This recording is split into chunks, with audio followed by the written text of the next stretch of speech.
I've been wanting to write a book for years. I've been working in sustainability for about 37 years. I've learned a lot along the way. I have a lot of knowledge to share. And people have been asking me for years, where's your book? Last year, Financial Times Press approached me and asked me to do this, and they provided a great format to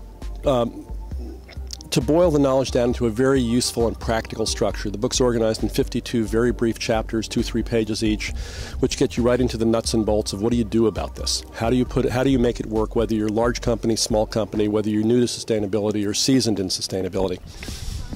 So can you help us understand what exactly a green business is? The way we put it right on the cover is that you don't have to choose between making money and making sense. So while a lot of businesses may think, oh, I'd like to be green, but I can't afford to do it, we say, no, you can actually do both of these. In fact, being green will help you be more profitable, more successful, and more satisfied. That's definitely very inspiring. So what would you say are the hot trends in green business today? Well, green business itself is the hot trend. The uptake of this is phenomenal across the society. We see this, most obviously around clean tech and energy efficiency and renewable energy.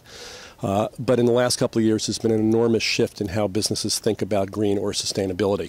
It's gone from assuming that it's something for the tree huggers and granola eaters. It's gone from assuming that you have to sacrifice profits to be green or be responsible, to companies understanding increasingly that this is part of sensible business. It makes sense as a business not to waste. Waste is pouring profits down the drain, so why do that? It makes sense to use energy sources that are reliable. It makes sense to operate in a way that not only satisfies but delights your customers, both with what they want today and with what they're going to want in the future. So increasingly businesses understand that this is good strategy, this is good business, and it's good ethics and a way to live in the world. So with unemployment at an all-time high, there's a lot of people that are getting into their own businesses right now. What would you say are great opportunities for green entrepreneurs to get into? How much time do you have? There's a vast number of opportunities. It depends on people's skills and, of course, depends on their passions. If you're going to be a successful entrepreneur, you have to do something that you really care about, not just something you think is a good opportunity. But let's, just sort of rattle off the list. Home energy efficiency improvements, waste reduction, green products, local crafts, recycling. Here's an example. There's a guy who has a business on eBay. He goes out to golf courses. He collects dead golf balls or lost golf balls, takes them home, cleans them up, and sells them on eBay. So it's a recycling business. Secondary materials, $20 million a year revenue. Used golf balls earn $20 million a year? Used golf balls on eBay. One company, $20 million a year. So imagine look around you. Where's all the waste in society? Where are the things that are used once and thrown away? Where are the things that have quality in them for more life cycles? How do you put them to work? How do you match the source and the market? There's business opportunity in waste exchanges. Companies that produce enormous amounts of material that go down the drain or to the landfill or up the smokestack. Much of that is material that could be a raw material for some other company. Making that match, which is a standard business operation, or brokerage, arbitrage, linking one supplier with another. Great opportunities there. Renewable energies, vast opportunities. That takes more technical knowledge and more capital, granted. But there's another opportunity, enormous amount of attention on carbon emissions and climate change, but sitting right behind that is concerned about water. So opportunities in water efficiency, water contact products that improve water efficiency, systems to measure whether water or energy. The list goes on and on. You tell me how much time you have, and we'll decide how long a list to go through. The point is that there's there's a whole new economy opening up here. We have the opportunity to reinvent industrial society from the last several centuries in this century, and to build an economy that operates on renewable energy, that is zero waste, that is minimal use of toxics, frankly, just the way nature operates.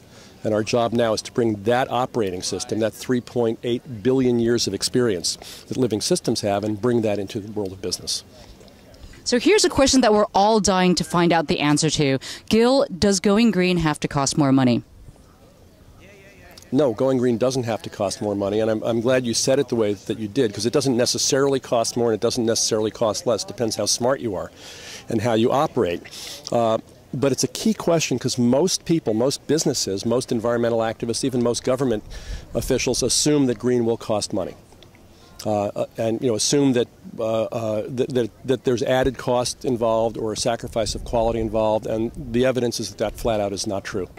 Herman Miller, the furniture company, built a LEED Gold certified building in Michigan some years ago that cost, 20-25% less than a typical office building. Most people assume that LEED will cost you more. They designed it well enough and managed the project well enough and built it well enough so that the upfront costs of the building were lower. And of course the operating costs of the building were lower. And the quality, air quality, and the quality of the work experience inside the building was better, and the productivity of the people inside the building is higher.